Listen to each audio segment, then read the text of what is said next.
Kinukulit talaga ang monster ni Japan pagdating niya sa Amerika ng mga US media dahil inulan ng current undisputed super bantamweight world champion na si Naoya Inoue ng mga samot-saring mga tanong patungkol sa paparting niya na laban ngayong May 4 sa T-Mobile Arena sa Las Vegas, USA kontra yan sa World Boxing Association ranked number 1 na si Ramon Cadenas. Pero ang iba mga kwento ay medyo lumagpa sa mga napapanahon na kaganapan dahil parang matik na ang mananalo sa laban ay itong si Inoue kontra kay Cadenas dahil ang mga katanungan nila ay patungkol na sa mga future fights ni Inoue.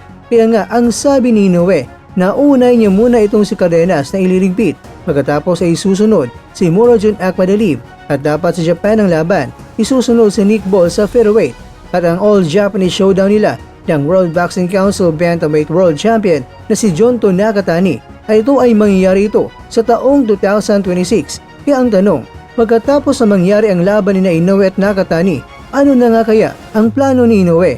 Maaring sa Inoue mga kakwento ay akyat sa timbang sa featherweight division o kung kaya niyang wasakin si Nick Ball ngayong darating na buwan ng Disyembre dahil ito ang kanilang target na buwan ng kanilang sagupan, magiging 5 division world champion na si Inoue. Kaya maaring akyat na siya sa super featherweight o di kaya gusto niya maging undisputed world champion muna sa featherweight division. Wawalisin niya muna ang mga world champion sa featherweight division at siya na ang magiging undisputed world champion sa tatlong mga divisyon, bantamweight, super bantamweight at sa featherweight. Kung si Inoue ay lalaban sa featherweight ay paniguradong mas lalaki pa ang kikitain ni Inoue dahil mga bigati na ang makalaban niya. Pero kung gusto pa ni Inoue na mas kumita pa ng sobra-sobra, narito na ang kasunod na katanungan ng media kay Inoue. Kung handa ba siyang palagan itong si Gervonta Davis para sa isang super fight na gusto ng mga tao na gaganapin sa Amerika ang kanilang bakbakan dahil ang timbang naman nila ni Inoue ay hindi naman nagkakalayo. Ayon nga sa US media na Sports Illustrated, itong si Inoue ay hindi naman talaga isang kilalang boksingero sa Amerika pero dahil sinisimulan na ni Inoue na lumalaban na namang muli sa Amerika ay malaking bagay ito para magkaroon ng maraming mainteres sa mga American boxing fans para may kasa ang Inoue kontra kay Davis. Ayon nga kay Inoue na gusto rin niya itong si Davis at meron siyang malaking respeto kay Davis.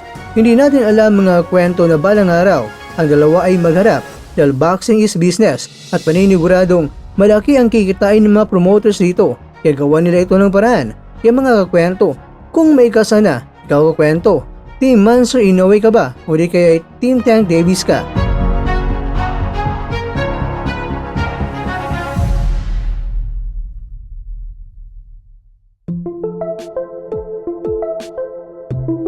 Mga kakwento, ngayong alas 4 ng hapon magsisimula na ang bakbakan sa Montalban ngayong araw, April 26, Sabado.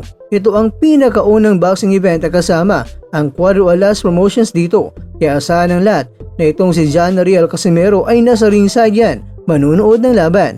At ang main event para sa Super Middleweight Division ay magsasalpukan sina Al Rivera kontra yan kay Boy Sultan. Sa mga taga Montalban, chance nyo na mapanood ang angas ng Pinas ng personal at ang mga boksingerong lalaban na balang araw ay magiging world champion din yan. Kaya good luck sa ating mga mandirigmang mga Pilipino.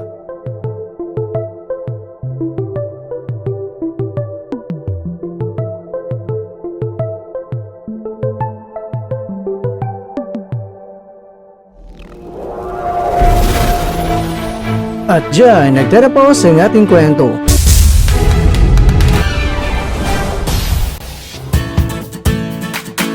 Maraming salamat mga kakwento sa inyong panonood. Pero baka naman mga kakwento ay nagustuhan niyo po ang kwento natin ngayon.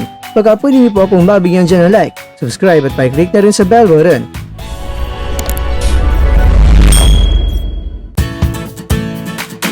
Pero bago tayo tatapos mga kwento, syempre, shoutout po muna tayo dyan sa ating mga kakwento. Kay kakwentong Rusto Manalo, kay kakwentong Reno Alagada, kay kakwentong Rolando Itlanas, at ikaw kwentong nanonood ngayon, shoutout sa iyo dyan. Bueno, ganito na po muna ang ating kwentuhan at abangan nyo na po ating susunod na video.